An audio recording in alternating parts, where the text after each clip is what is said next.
Hi everyone, welcome back to DK Sharma education hub. I hope आपने last video lecture देख लिया है, उसके बाद आप प्रोसीड कर रहे हो नेक्स्ट लेक्चर के ऊपर।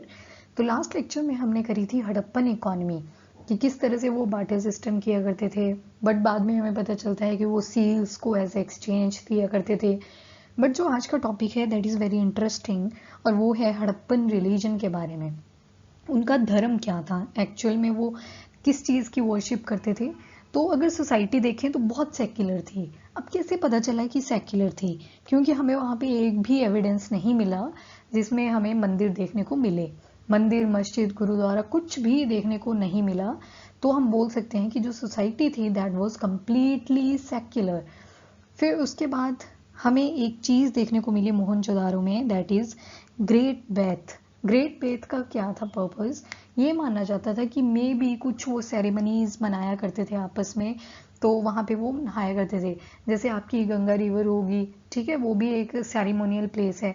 वहाँ पे भी लोग क्या करते हैं, स्नान करते हैं ताकि सारे के सारे पाप धुल जाएं। फिर आपका हरिद्वार आ जाता है, ठीक है। तो वैसे ही बहुत सारे सेरेमोनियल प्लेसेस हैं नॉर्थ इंडिया में, साउथ इंडिया में, आपके नॉर्थ ईस्ट में, नॉर्थ वेस्ट में। तो हर साइड आप देखोगे तो आपको ऐसी सेरेमोनियल पार्ट्स देखने को मिलते ही मिलते हैं। जैसे छठ पूजा होती है तो उसमें भी क्या होता है, ऐसे नहाते हैं लोग, ठीक है। तो ये माना जाता है कि मे बी कोई सेरेमनी होती थी, फिर इसमें वाटर फिल कर दिया करते थे, फिर यहाँ पे लोग नहाया करते थे। अब ये इसलिए बोला कि ये नहाने के लिए ही था बिकॉज इसके साइड में बहुत सारे रेस्ट रूम्स देखने को मिलते हैं। तो अगर रेस्ट रूम थे तो ऑब्वियसली वो नहाते होंगे यहाँ पे। दैट्स वाई नहाने के बाद अपने चेंज वगैरह कहाँ पे करते थे? In rest room. फिर उसके बाद इनका जो रिलीजन था दैट वाज एनिमिज्म। एनिमिज्म जो है यहाँ पे बहुत इंपॉर्टेंट टर्म है। एनिमिज्म का मतलब होता है वर्शिप करते थे, पर किस चीज़ की? जो नेचुरल सी चीज़ें थी, जैसे ट्रीज की वर्शिप कर ली, स्टोन्स की वर्शिप कर ली, ठीक है। बट जो देती थे उनका कोई कॉन्सेप्ट अभी तक नहीं था। बट बाद में जैसे जैसे आगे चलेंगे हम तो आइडल वर्शिप यहाँ पे आ जाएगी। बट अभी के लिए एनिमिज्म में हम बोल सकते हैं कि जैसे ट्रीज की वर्शिप कर ली, पीपल ट्री बहुत प्रोमिनेंट था उस टाइम। फिर स्टोन्स, अब स्टोन्स के बहुत सारे आइडल्स बनेंगे तो वो हम देखेंगे नेक्स्ट स्लाइड के ऊपर। और बरियल सिस्टम, जैसे किसी की डेथ हो जाती थी तो कैसे ये उसको दफनाते थे। तो 3 मेथड से यूज़ किया करते थे। एक तो होता था कंप्लीट बरियल। कंप्लीट बरियल में क्या हुआ, किसी की डेथ हुई उसको दबा दिया, ठीक है। फ्रैक्शनल बरियल में क्या होता था कि जो डेड बॉडी होती थी ना, उसको क्या किया, ऐसे खुले में फेंक देते थे ताकि यहाँ पे बीस्ट और बर्ड्स, माइक्रो ऑर्गेनिज्म सारे उस पर पहले फीड कर लें, और फिर जो बोन्स बचेंगी उन बोन्स का क्या करेंगे, ये उनको दफना देंगे। तो that is known as fractional burial. And उसके बाद आता है cremation followed by burial of ashes. इसमें क्या किया जाता था, पहले जला देते थे डेड बॉडी को, एंड जलाने के बाद ऐश कलेक्ट कर लेते थे और ऐश को फिर बरी कर देते थे। तो ये 3 मेथड जो थी एज अ बरियल सिस्टम यूज किया करते थे। एंड जब ये डेड बॉडीज को रखते थे ना, तो ये कैसे रखते थे, ये आपकी नॉर्थ डायरेक्शन होगी, ये साउथ होगी, ईस्ट होगी, वेस्ट होगी, इस तरह से रखते थे कि जो इनका हेड हो वो नॉर्थ डायरेक्शन में हो। और बस हेड जो था उसका मेन था कि वो नॉर्थ डायरेक्शन में होना चाहिए, और जो मेन डायरेक्शन थी दैट वाज नॉर्थ साउथ। तो मोस्ट प्रोबेबली इस तरह से डेड बॉडी को रखा जाता था। So that is about their burial system. बस इतना ही काफ़ी है। आइडल वर्शिप किया करते थे, कैसे पता चला? क्योंकि बहुत सारे ऐसे एविडेंसेस मिले जिनसे पता लगा कि इन्होंने जो आइडल प्रैक्टिस थी वो स्टार्ट कर दी थी। आपने इसके लिए एक काम करो, ऐसे हेडिंग डाल दो की एस्पेक्ट्स, या फीचर्स डाल दो, कुछ भी डाल दो। फर्स्ट लिखो मदर गॉडेस, फिर जो मैं बोलती चलूंगी उसमें कुछ आपको इंपॉर्टेंट लगे तो वो भी नोट कर लो, ठीक है। अब मदर गॉडेस से क्या पता चलता है, जब इनको मदर गॉडेस की फिगरीन मिलती है, कि उस टाइम जो फीमेल की कंडीशन थी दैट वाज वेरी गुड, और काफ़ी इंपॉर्टेंस वीमेन को दी जाती थी, ठीक है। फिर एक और सील मिलती है, उसके ऊपर बने हुए हैं पशुपति महादेव, जिनको प्रोटोशिवा भी बोला जाता है।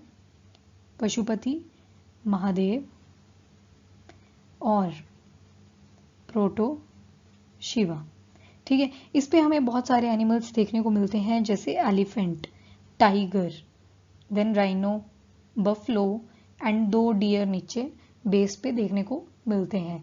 तो ये था पशुपति महादेव, और ये माना जाता है कि maybe he belong to upper class और इनका जो पॉस्चर है that is a yogic posture.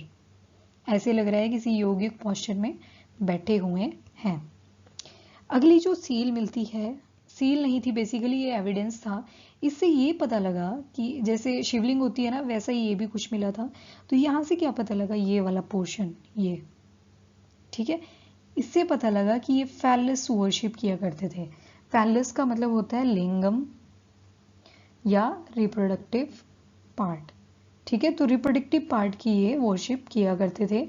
और इसको और क्या बोल सकते हैं, योनि वर्शिप। योनि का मतलब क्या होता है, दैट इज रिप्रोडक्टिव ऑर्गन।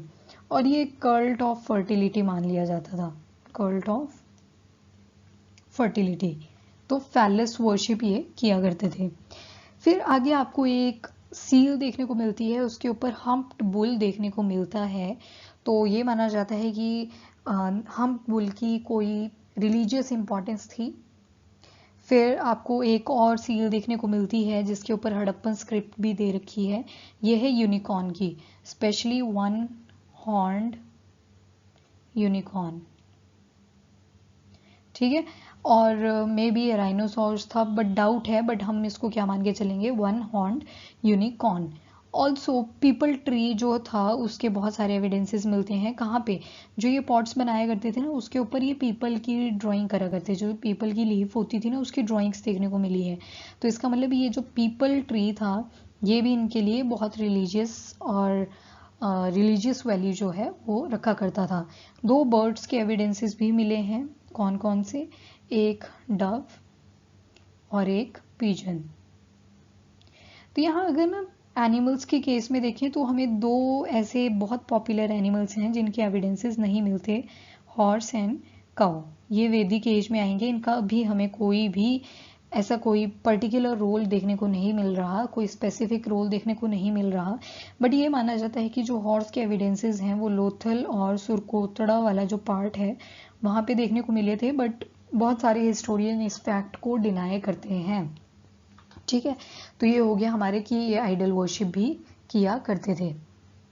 और एक हमें देखने को मिलता है, ये लास्ट वाला जो पिक्चर है इसको देखो, ये है फायर अल्टार्स। फायर अल्टार्स क्या होते हैं, जो हवन कुंड नहीं होता, तो उसकी तरह। अब इन हवन कुंड के अंदर ना बहुत सारी ऐश देखने को मिली है, बट टेम्पल देखने को नहीं मिला है। तो ये माना जाता है कि मे बी कोई ऐसी सेरेमनीज होती होंगी जिसको मतलब कंडक्ट करने के लिए ये हवन किया करते थे, ठीक है। तो ये भी एक तरह से मतलब डाउटफुल है, बट या इसको फायर अल्टार को यही कंसीडर किया जा सकता है। फिर कुछ एक्स्ट्रा फीचर्स अगर करने हैं तो एक तो मैंने बता दिया कि हॉर्स एंड काऊ का कोई एविडेंस नहीं मिला है, जबकि हॉर्स का ये माना जाता है कि सुरकोतरा में मिला था। अब कुछ इंपॉर्टेंट ये कर लो, जैसे रोपड़ में ना एक बरियल मिला था, उसमें डॉग को बरी करा हुआ था मैन के साथ, ठीक है। तो इससे ये बोल सकते हैं कि मे बी वफादार होता है ना कुत्ता, तो मे बी शायद उसके साथ उसको दफना दिया जाता था, बट कोई एक्यूरेट स्टोरी नहीं है, ठीक है। एक रोपड़ वाला हो जाएगा। फिर एक नेगेटिव हमें देखने को मिलता है कालीबंगा में।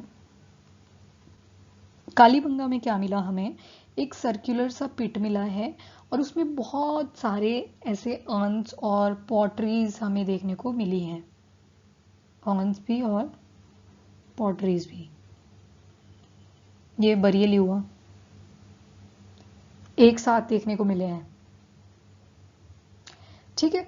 सो this is all about your Harappan religion. और जो नेक्स्ट वीडियो लेक्चर होगा उसमें देखेंगे कि डिक्लाइन होने के क्या क्या मेन रीज़न थे, क्या क्या पॉसिबल रीज़न थे जिसकी वजह से जो हड़प्पन सिविलाइजेशन थी वो डिक्लाइन करेगी।